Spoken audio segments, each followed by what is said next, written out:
G'day everyone, Dan Vanderhoek here. Today, my guest is Wayne Zwar from Natural Swimming Pools Australia. Now, we have a really cool chat, and if you haven't heard of natural swimming pools, honestly, it's a great innovation. So it started off in Austria by a company called BIOTOP, and honestly, it's a really cool setup where you don't have any chemicals in the pool. There's almost 2 sections of it. Anyway, look, you need to listen to the podcast to check out the rest of it to find all the information. I look forward to talking to you soon. I'm sure you're going to love it. Cheers.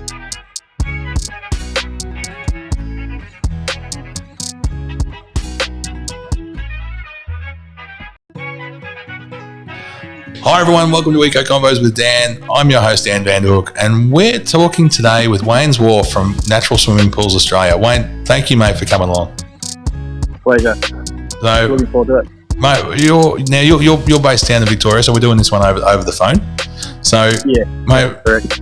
Look, I want to talk about what Natural Swimming Pools Australia is first up. What do you guys do? Okay, so what we do is we build pools basically without the aid of having any type of chlorine or sanitisation. So the water is actually living, just like out in nature, rivers and lakes. So we're creating that sort of water for you to swim in, and it's a pretty cool concept.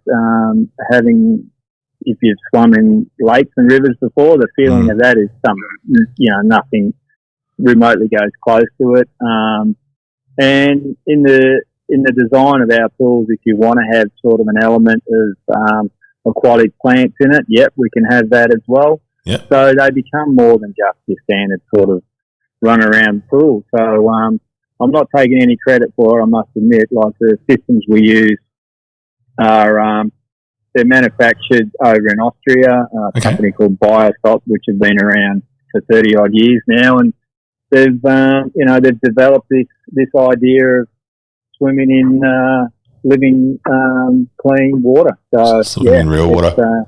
But you can go for a swim without having to hit the muddy bottom of swimming in a dam or anything like that. You don't have to worry about eels or crocodiles if you're up north. No, that's right. I mean, like, what we do is, we're pool specific. Like, a lot of our images, we've got quite a few pools that the clients don't want to have any sort of plant life in there. So if you just looked at it, you would think that it was a chlorine pool. So it's typically we spray the pool out of concrete like a normal pool would. We fully tile it. It's up to the client whether they want to have in-floor cleaning or a pool cover. So, yeah, but as I said, if you looked at it, you just think it was a normal pool. Man, that's really cool. I mean, but how does that work in terms of stopping algae forming and things like that? That's the sort of stuff we get on usual pools. When you leave it for 5 minutes, they'd start turning green. How does this work? Okay, so I mean, to start off with, like, algae biofilm in our world is not a dirty word. It's not something that we're concerned about at all. In fact, we need a portion of biofilm in the system to work. Right. And so to kind of just broadly explain how it works. So we create a system that houses the good bacteria, bioorganisms, when we need it. So when the water passes through the foam filter, it creates an area for the good bacteria to actually come out and attack the algae when it does, and if it does bloom. Yeah, right. So that's one side of it. The other side of it is we have a filter media that actually strips all the nutrients out of the water, so the algae doesn't have a source of food. Okay. And the combination of the two, you're able to create living water. Now we have, there's quite a big backstory behind it. I know the water where we predominantly put these pools in down in Melbourne, it's a really good water source, mains water, but we also are part of other projects around the country, and so the first thing we ask from a client is to send a water sample down to us, where we send that to a laboratory, which we're very fortunate to have just down the road on the Murray River. It's run by the council, and there's about 10 or 15 perimeters where that water has to be within, and if it's not, well, then we've got to adjust the water because if the water source isn't right, well, then we're on the back foot. So that's because sometimes the mains water, they're treating with different chemicals and things like that before it goes through the taps. Correct. And I mean, like we've had one project where we got the water. I won't name the town, but it's a rural town, and so once we get the test results, we send them over to BIOTOP. They do a full analyse of the water, come back to us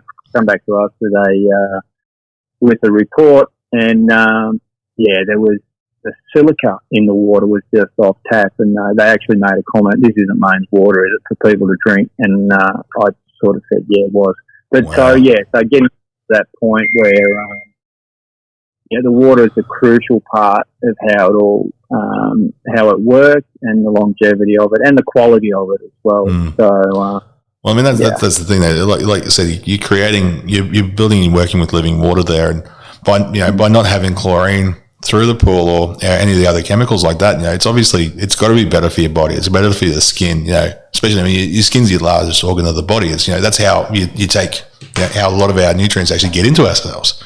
If you're not if you're not blocking that off with chlorine and whatnot, it's gonna feel better. It's gonna be nicer to swim in. Yeah, exactly. Like I can't. It's hard to really explain unless you swim in lakes and rivers a lot. But I try and come across the clients and say to them, look, I mean, our body has a lot of water in it, and when you swim in a water that's living, there doesn't seem to be a block between you and the water. I don't want to sound like too much of a hippie, but when you jump in, like if you jump in a chlorinated, sanitized pool, you get that initial, just to me, it doesn't connect. And it's not real. It's not living yet. That's right. If you go down to your local creek and you go for a swim, you're actually going to come out. You're actually going to feel that there's a purity aspect to it. It's really recharging you and refreshing. Everything about you. Whereas you get out of the pool and your eyes are stinging, your body, your hair comes out a little bit water.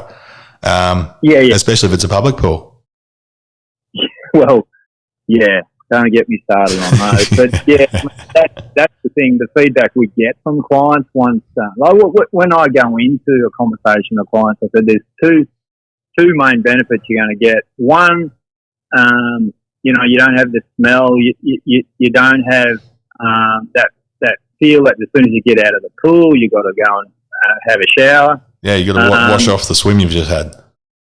Yeah, whereas and they don't get it until they've got one and experience it. And the feedback I get from that, you're right, Wayne. Like we go and have a swim of an evening, and we don't shower afterwards. It's just that's it.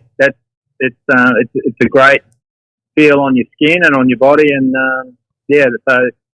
That's a big bonus that people really come back to me with feedback when they haven't done a lot of swimming out in nature. Yeah, well, that's fantastic. When it's all it's such a better way to actually get out of the water and actually get out and feel free. You can actually it's real. It's not reconstructed. But mate, that's right. If you've got to go through all these different processes, if you don't have pumps and everything like that, and you don't have your constant chemicals and stuff running through the place, running through, it's obviously got to be a bit more cost effective from the long term as well. Yeah. So I mean, have you been around a pool before, or swum in a pool, or had one? Yeah, my parents did. Yeah, I refused to have one because of the work. Yeah, I'm hearing you. So, I mean, we've got two water courses on our pools. The first one is it's called the skimmer, and it's like a normal pool, except the skimmer that we use. Well, maybe I should tell you a bit about the product. So, they make all the systems out of recyclable plastic, which is super cool. Awesome. It's a plastic called polypropylene. So. They weld up the skimmers, they weld up the biofilters, so that's all hand welded in Austria in the factory. So getting back to the first point, the skimmer box, it would be maybe 3 times the size of a normal plastic chlorine pool. Okay. And what they're able to achieve is at the back of these skimmers, they're able to have a 12-volt pump in there. So, a 12-volt, there we're talking a huge energy saving in any type. And in this skimmer basket, for people that are listening, they probably know about a skimmer basket of a normal pool. There's a basket that sits in there. When the pump turns on, it just swirls around, catches all the debris. Yep. What happens over a period of time, when that basket's not cleaned regularly, it gets blocked up, and then the basket's ruined. Then you've got to go and buy another one, and there you go. The cycle just keeps going. Whereas our skimmers, the actual basket itself are made out of a high-grade stainless steel, and when the pump turned on, that actual skimmer basket, the water drains through it. So it's suspended out of the water. So the idea of that is any sort of debris that goes into this basket, it's suspended out of the water. It doesn't get churned up, mashed up, and become food for the algae and goes back to the jettison, back to the pool. It sits there suspended, which is really cool. That's brilliant. And if you've got plants and because the water's living, things that land in there are not going to die. So they've actually designed in this skimmer basket like a ladder, what they call it the frog ladder. So anything that lands in there, it's able to get in through the skimmer basket and able to get out without getting churned up and died. And the name of the skimmer, quite rightly, is called the animal-friendly skimmer. That's fantastic. That's one water course. Yeah. Just before you go on, Wayne, in Queensland here, anyone who's had a pool in Queensland knows that those skimmer baskets that's where you're normally pulling out 3 or 4 dead toads. So you get your cane toads in there all the time. Yeah, I get a lot of people from Queensland asking me how to stop the toads, but that's another topic. I reckon I've got a pretty good way about it, but. So that's one water course, Dan, and then the other one is the actual biofilter that we import, which I said before, it had the foam filter side and then the FosTech side to take the nutrients out. Okay. Now that is run depending on the size of the pool, but let's all talk about average, which is 8x4, say 40,000 litres. Yep. That has a tiny little pump in that runs around 3,000 litres an hour, which its energy output would be somewhere around the sort of 50 to 60 watts. So a bit more than a light bulb. Yeah, just to go on with that, like I've got a lot of projects out there that were actually, the houses are off grid. So very cool in that sense. Like, yeah. Well, I mean, if you can be living off grid and actually still be having a pool run, I mean, that's the dream right there, isn't it? Yeah, I reckon. Yeah. Yep. Yeah, I agree. So when you've been doing, so you were saying before you've been doing this for 10 years now? Yeah, that's right. And so what got you into this in the first place? She's looking at me right now. My better half, I'll just say. Before we got into this, I'd been in the pool industry for probably 15 years before that, I'd reckon, or more. So when it was time for a birthday present, I said, let's build a pool. And Annika from Sweden, that's where she's based, Scandinavia, said, oh yeah, I'd love a pool, but I don't want one like that. Yep. I said, okay, do the research, because there was some noise about this natural pool from Annika, and I said, no, it won't work, it's too hot here, blah, blah, blah, blah, blah. Yeah. And before I knew it, Annika's sort of, and there's a fair bit on the internet, I must admit, so she gave me a plan. We sort of went in it blind. So we built this, we created this natural pool, and I wouldn't say we've got a backyard, it's more like it's undulated 5 acres of bush, so we were able to make quite a sizable mini lake, I guess you could say. Yeah, fantastic, yeah. And so we had our issues along the way, and then before I knew it, I had friends of friends coming around saying, I want that. And I'm going, my God, what do we do? I've got no answers to all the questions that I couldn't answer. So I was freaking out a little bit then. So I jumped on the net, had a look around, and predominantly the big hitters were in Europe. Yep. So I put an email out to a friend that was living in Vienna. I said, do you know much about BIOTOP? So she did, behind the scenes investigation for us, and she came back with all thumbs up. And then I got on the phone. I said, look, are you interested? And they kind of said, look, we are, but we're not. And I said, look, I've got quite a bit of interest down here. Yeah. And because the seasons are opposite, they're going into winter, we're going into summer, and I pushed really hard. I said, look, I can be over there in a drop of a hat, because I've actually sold a couple more. And so that's how it started. I went over there and did a week's course with Peter Petridge, the owner. Yeah. And it's I've done a lot of travelling through Europe prior to this, and I try and go back every year or every second year, and just the amount of natural pools that are in Austria, Switzerland, Germany. It's really now that I'm in that sort of frame of mind, you tend to look a little bit closer. You notice a bit more.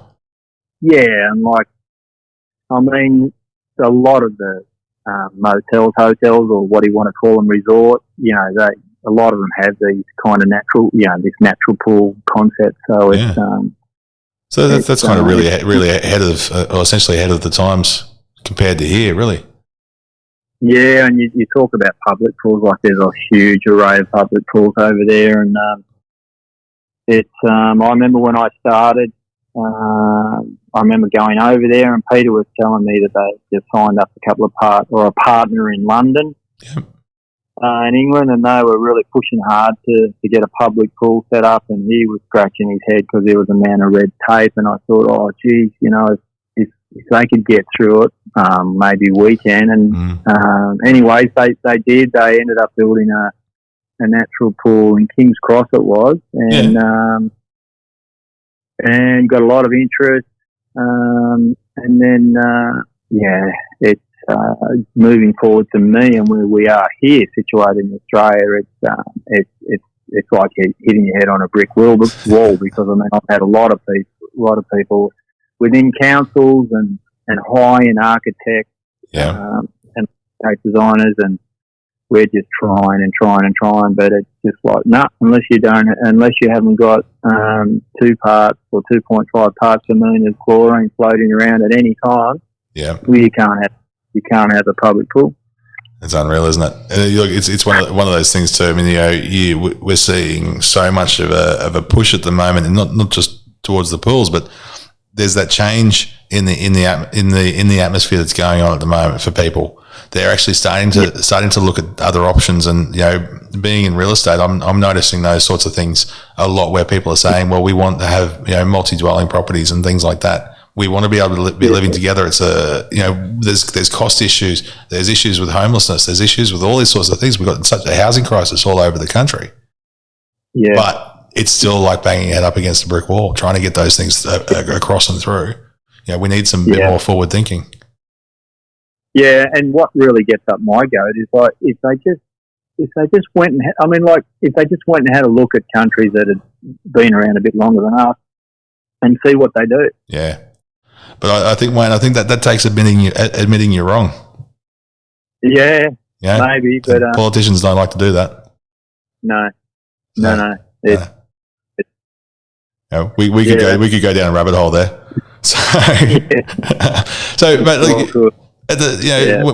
When you started, there was that bit of, you've been doing it 10 years. I mean, that's a fair time. Did you you had some bit of resistance, not just from council, but you've had some other issues, with getting things across the line for people as well? I think, particularly, those first few that we did, yes. they were unsure. Look, I remember one. He was a barrister, and he hated the fact that we were importing the stuff that was going to give him the clean water. So, and that's like what we were saying about, like, if people just sort of know what we've got here and just go with that. And so I was, in the beginning, I sort of didn't push too hard about the fact that we were, we were reliant on another country to do what we do. Yeah. And to the point where we're COVID sort of mucked us up a little bit, but we are sort of in the process of doing our own brochure. That's how we build them here compared to how the pools are built over in Europe, because they're completely different. But admittedly, we use their system. But is that because of different climates? No, it's just the way they build their pools differently. It's like their housing over there; they're all built different. But I mean, I found it like it was really hard to sell a brochure that just comes out of the, you got the backdrop of the beautiful Alps of Austria with snow on it, and I'm standing, sitting around a table showing them these pools, and it's like, well, did you do these pools? Yeah. So that's where the resistance was from the word go. It was like, well, have you got the runs on the board? And like, no, we didn't. So that was pretty hard, I guess, as a business model. And as I said to you early on in the piece, like, we got, the first year we put in, we certainly gave them away basically. But it's funny, like, you look at ways to improve when you're sort of treading water and not getting far or not getting busy. But oh man, at the moment, I can't keep up. That's fantastic, mate. Yeah, we've managed to put a partner. So to give you a background, like, yes, you may have heard me say BIOTOP. So I'm one of 100 partners around the globe. Okay. And I reckon I've built close to 100 bio pools in Australia, and I've been involved in one in Mexico, and we just completed one in Canada. So, wow. BIOTOP being Austrian, they were they tend to send me clients that are English background, and so they don't want to deal with it, which is great. Yeah. But with my presence, I've been able to we've put two partners in, one in Adelaide and another one in Perth. So great. So that's pretty cool. So we're pretty tight knit, the three of us,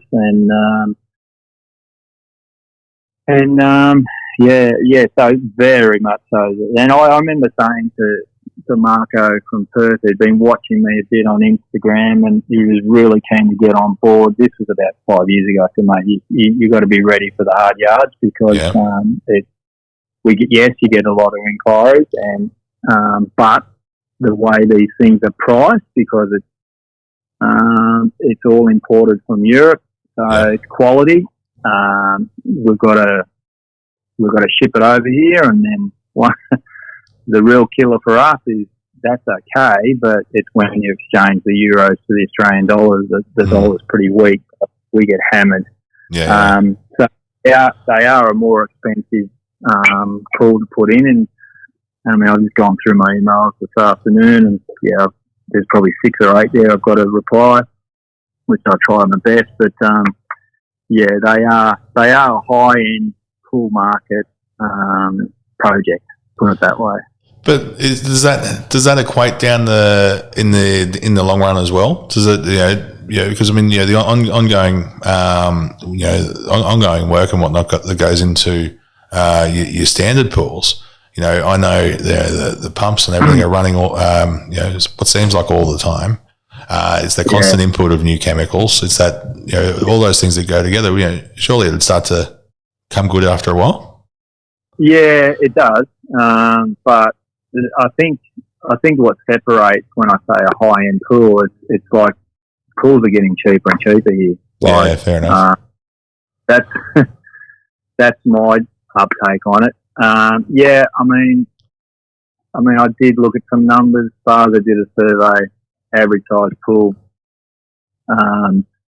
you're probably going to pour somewhere around the 2 to 2.5 to 3 grand a year, I suppose, in chemicals. Yep. And then you've got your running costs. Yeah, and it's funny. It's like, yeah, they want to run them high power. I know they have variable speed pumps now, but it's that industry is more about the bigger the pump, the better. I think. I mean, it was when I was in it 15 years ago. It was like, yeah, my mate's got a 1 horsepower pump. I want a 1.5. So, yeah, pull the rule out, boys. yeah.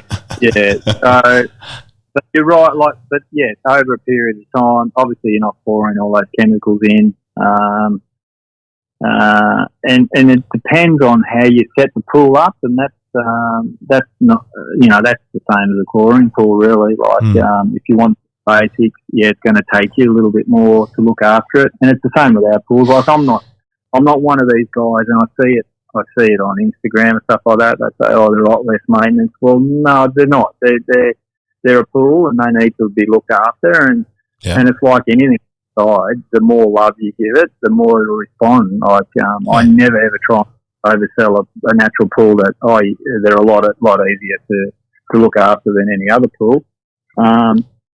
No, but it's a different sort of maintenance, though. I mean, you're looking more at the plants and things like that you've got in there, right?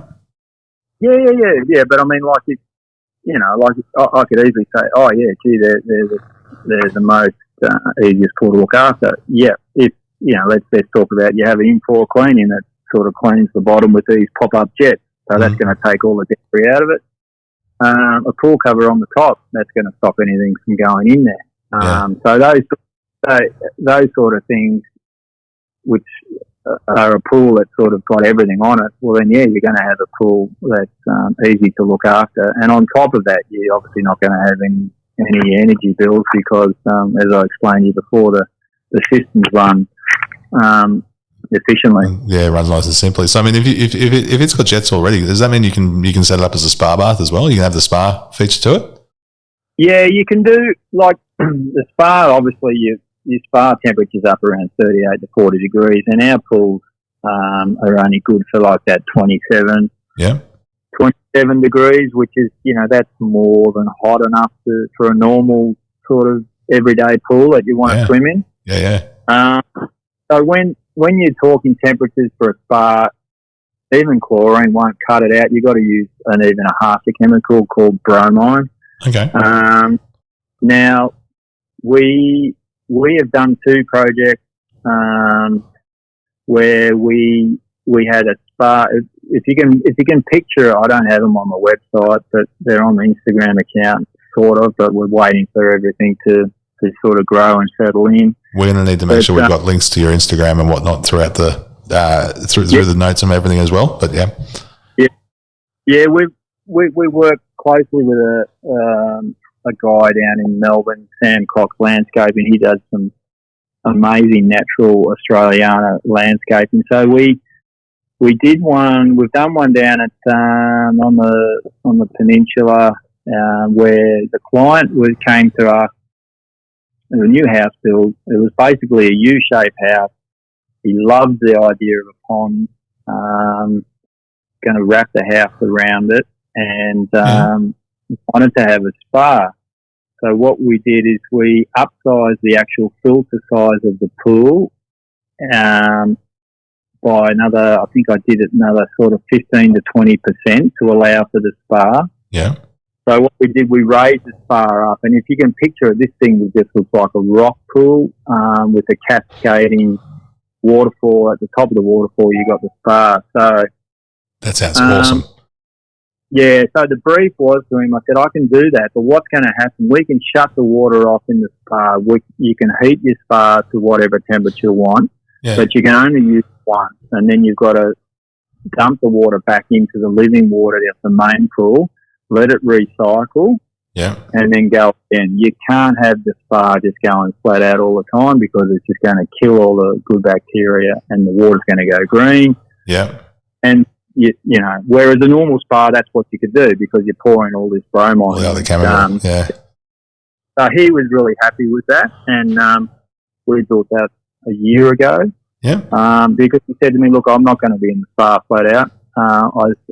So we did that one, and then around the corner down at Merrick, about the same time, same brief, but the client had a spa before. He wanted to use it a lot. So what we did is we just offset the spa a little bit back from the pool. It still kind of looks connected, but it's not. And then he puts his chemicals in there constantly. Yeah, right. Yeah. So it's got the same look, but yeah. So, but when is this something that if you've got an existing sort of chlorine sort of pool, is this something you can convert your older pool? Yeah, you can convert the existing one. You can. We've done one ourselves from a massive. I think it's a cattle or sheep station, sort of around Wagga area. Okay. It was a 20 metre lap pool. I think it was 6 metres wide. So what we did with that, because the architect wanted to have an element of plant, so we were able to give it a 4 metre swim zone. We had plants on either side. And then we imported the biofilters over as well. So, you can. But at all costs. Yeah, that's right. Yeah. In terms of how it's going, a lot of people obviously with pets and things like that. This being living water, would it be safe for animals? Could my dog come and have a swim in there? Yeah. I mean, it's like the manual book that we've had for many years from BIOTOP, and there's boxes we've got to tick, and there's things that we probably shouldn't do, but I mean, all my pets come down and have a swim. Okay. So what about the pond side of it all? Is there animals in that? Can you put fish in there? Can you or is it if frogs, your native frogs and stuff like that, if they come along and want to bounce around on the lilies, is that okay? Yeah, they can do what they want. Like for example, our the one we've got now, which we created, since we've had it down there, we've created a full-on ecosystem. Like we've never had koala bears around our area, and we've noticed that they come in for a drink. Yeah, that's fantastic. And we've got. I mean, when we first filled it up and the lilies and were flowering, I noticed Gobblebonk, I think it's called, the frog. He moved in very quickly, and since then we've got another 2 species, I think, and don't ask me what their name is because I've got no idea. But and on top of that, like the dragonflies, like we've got, I noticed last year we've got an interest. There's another 2 types of dragonflies that moved in. Yeah. So Wayne, I mean, that's fantastic, man. The idea that you're able to attract new wildlife to your area. You can you're creating the habitat not only for the animals, but for the habitat that we can, as people, can interact with as well. You're giving a water source. You're cooling off the area, mate. This sounds like a win-win. And the fact that it's sitting there, it's nice and able to be run. It's eco-friendly. You can run it with a solar power system. Yeah. But we're saying about it being a little bit more, a little bit more expensive than say other things. I'm a big believer in value. Price is what you pay, but value is what you get. It's Warren Buffett quote, and by having this ticks every single value box. That's mate, that's honestly just it's blown my mind. I've been looking at the photos for quite some time now, and think it's a great idea. But talking to you now, it's just, mate, that's fantastic. Yeah, and where I get a kick out of it is exactly what you just said, but you're actually educating. First of all, your young kids, because I know my 2 boys. They spend hours down there with their head under the water, their bum up, because they're catching tadpoles. But awesome.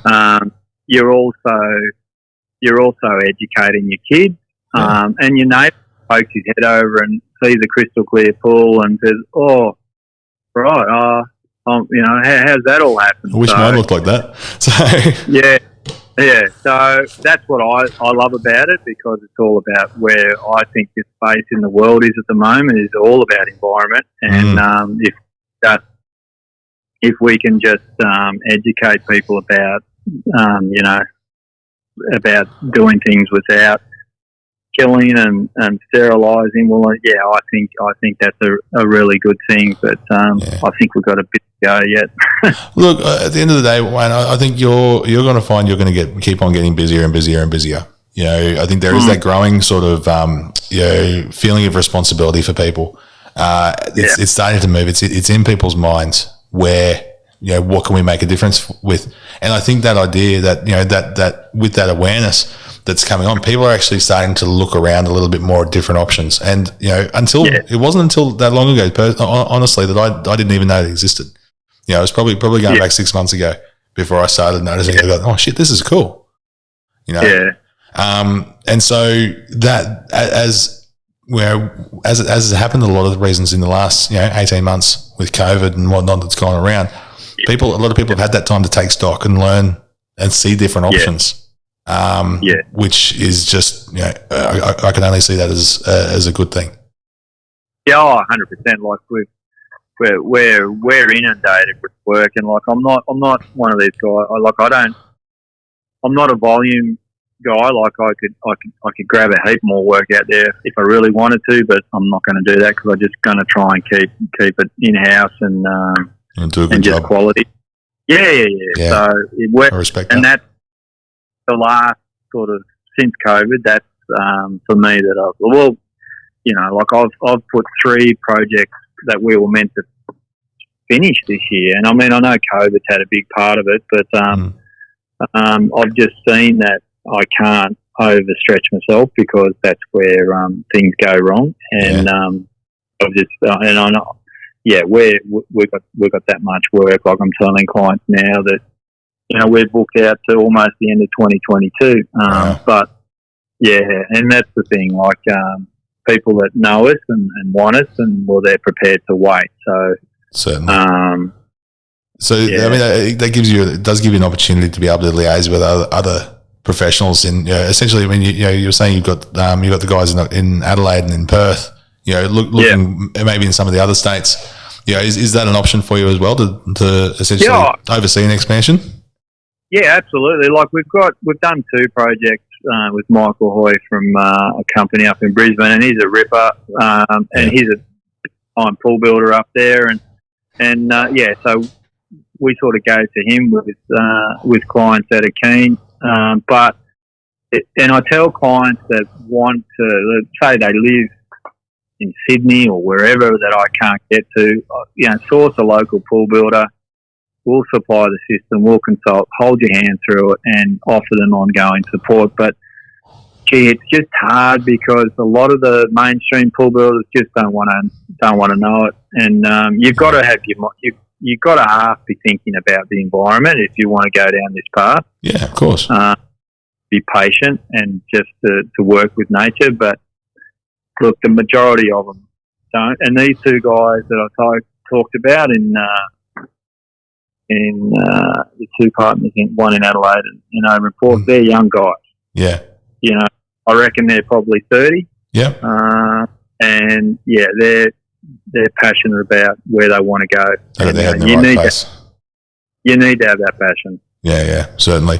Well, Mark, is this sort of thing what we can, people could get in touch with you? I mean, like I said, based in Queensland at the moment. Sorry, Wayne.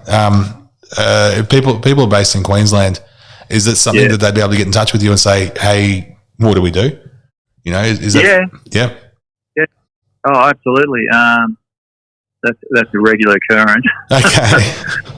But you just got to get through your email list. Yeah, I will say about you Queenslanders, even though you got the wrong code up there. You got, I reckon, as a state, and I'm not pumping you up, but the amount of inquiries I get about eco, bio, non-chemical pools, it'd have to be, I reckon Queensland's probably on top of the list. Yeah, wow. That's great to hear. Victoria.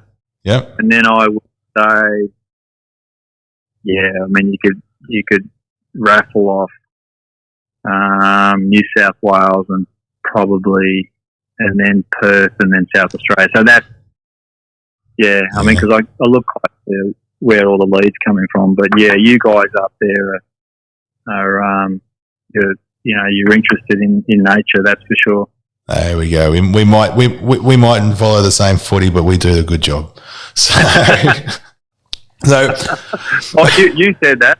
Yeah, mate. It's honestly, it's surprising how many Geelong supporters I know up here.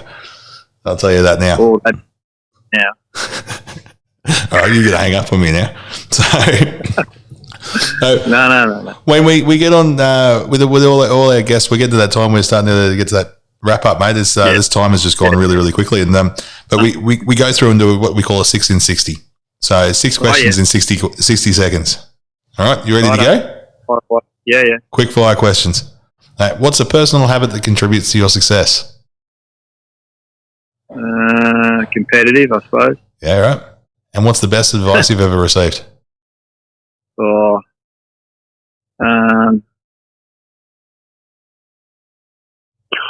It's taken too long now, isn't it? You're dragging it out 60 seconds. Don't give up. Yeah. Nice. What's the one thing you're most fired up about today? Federal politics, about lack of interest in the environment. It's the spirit. If you could recommend one book or podcast to our listeners and our audience, what would that be and why? Apart from yours, but I'd say Andy, because I reckon they're crackers. Yeah, 100%. You got to laugh. What are the personal goals that you're hoping to achieve in the next 12 months? 12 months is hard, but I'd love to put a public pool in Australia before I sort of pull up stumps. That would be my ultimate goal. That's the goal. That's the dream. That's fantastic, mate. Last question, the mystery question that gets a few people. Right. What's the strangest thing you've ever put in your fridge? Strangest thing? You got me there. Got you there? Yeah. Oh, come on, surely there's some sort of weird cheese or I've got a rooster in mine at the moment. Have you? Yeah. Well, it's actually in the freezer now, but yeah.